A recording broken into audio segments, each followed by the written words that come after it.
indo um pouquinho ali para o controle corrente, né, o controle no decorrer da ação, ela está falando disso, que a gente está discutindo.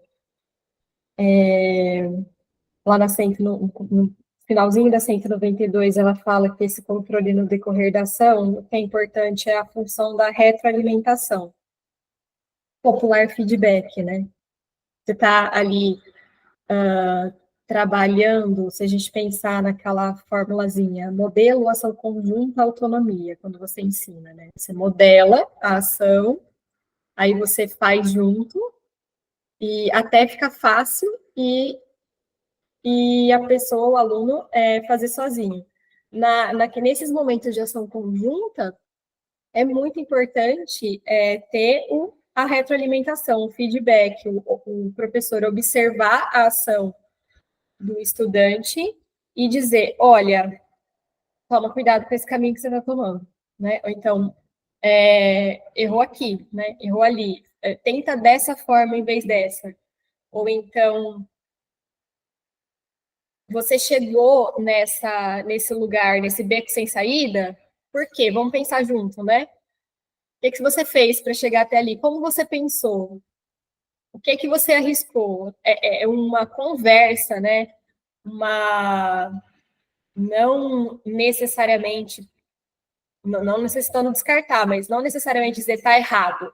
Mas, assim, vamos lá, como que você pensou, né? Por que você chegou aqui? Da onde você está partindo? Que ideia você faz disso, né? E se você tentasse dessa forma? Aí, no final da 193, lá na última frase, ela diz assim, ó, na realidade, o processo escolar se organiza não para obter as respostas corretas dos alunos. Quer dizer, na verdade, ele se organiza assim, mas não era para ser dessa forma. Mas para ensinar os alunos aquelas ações cognoscitivas que conduzem a tais respostas. Que é o como fazer.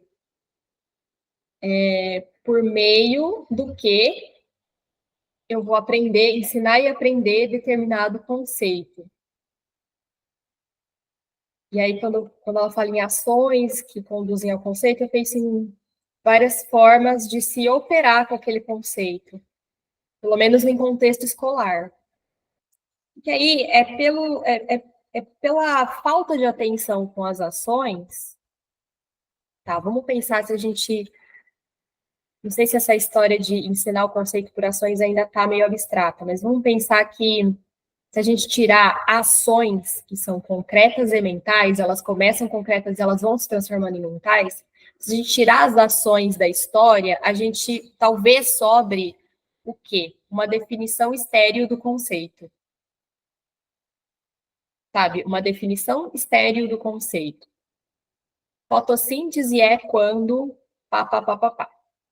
Aí você decora, memoriza, né? E não que não haja aprendizado ou uma ideia do que seja fotossíntese, tá ali, só que ela pode não estar de fato pensando naquele caminho que Vygotsky fala de construção de conceito, né, que é uma articulação, encontro do abstrato com a vivência, com o cotidiano, né, com aquilo que é de pessoal, singular, e aí a gente não tem um aprendizado, uma apropriação de fato. A gente pode ter uma memorização de uma informação que vai ser usada em algumas situações e depois ela não é que ela vai ser esquecida, porque o problema não é esquecer. Porque a gente pode ter esquecido muita coisa que a gente realmente aprendeu de fato na vida. Mas quando a gente aprendeu, promoveu um movimento na nossa estrutura psíquica, né? Mudou alguma coisa ali, alguma coisa caminhou, alguma coisa se transformou com aquele aprendizado, mesmo que eu esqueça algumas informações a respeito daquilo e que eu realmente não use mais na vida, né? Teve mudança. É para isso que serve o ensino e o estudo, para ter mudança interna. Mas, enfim, se a gente tira as ações, eu imagino que o que sobra fique uma definição estéril do conceito. E aí, se eu estou ensinando um conceito, sistemas de conceitos por ações, pensando numa sequência de conteúdo, pensando que o movimento é de fora para dentro, pensando que é do concreto para o cada vez mais mental, do difícil e lento para o cada vez mais rápido e automatizado, né? Aí não tem como, né, separar de ação. E quando a gente ensina o conceito por meio de ação, a gente tem que saber do que a ação é feita, quais são as operações que compõem aquela ação e quais são as dificuldades que o meu estudante vai encontrar. E aí, se eu me deparar com uma situação em que está difícil demais para ele, eu consigo, na hora ali, transformar aquilo que é difícil em mais fácil? Eu só consigo se eu souber do que o conceito é feito, do que a ação é feita. Um ponto importante dessa dimensão aqui do controle no decorrer da ação, ainda não, eu fui um pouquinho mais para frente, eu fui na 195. Está lá no segundo parágrafo, olha só. Outro problema importante é a frequência do controle por parte do professor.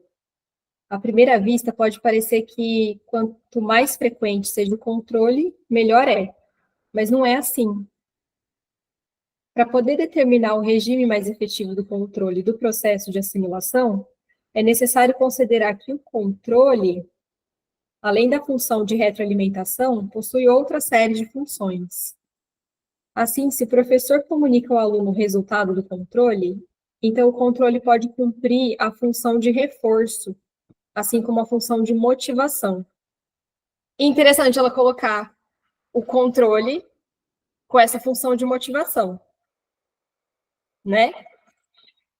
A gente fica, às vezes eu acho que a gente quebra um pouco a cabeça quando vai discutir motivação para a escola, para o estudo, para a escola.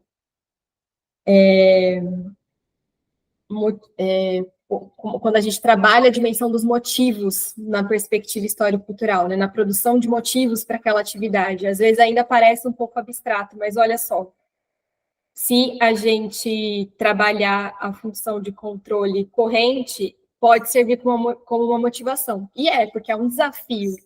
A ação de estudo, de aprendizado, né, ela é um desafio, ela está desafiando o intelecto daquela pessoa, e é um problema que está sendo colocado, é um quebra-cabeça. Como é que a gente se sente quando resolve um quebra-cabeça, né? Quando vai encontrando pistas para solucionar um problema, quando vai investigando algo, é gostoso.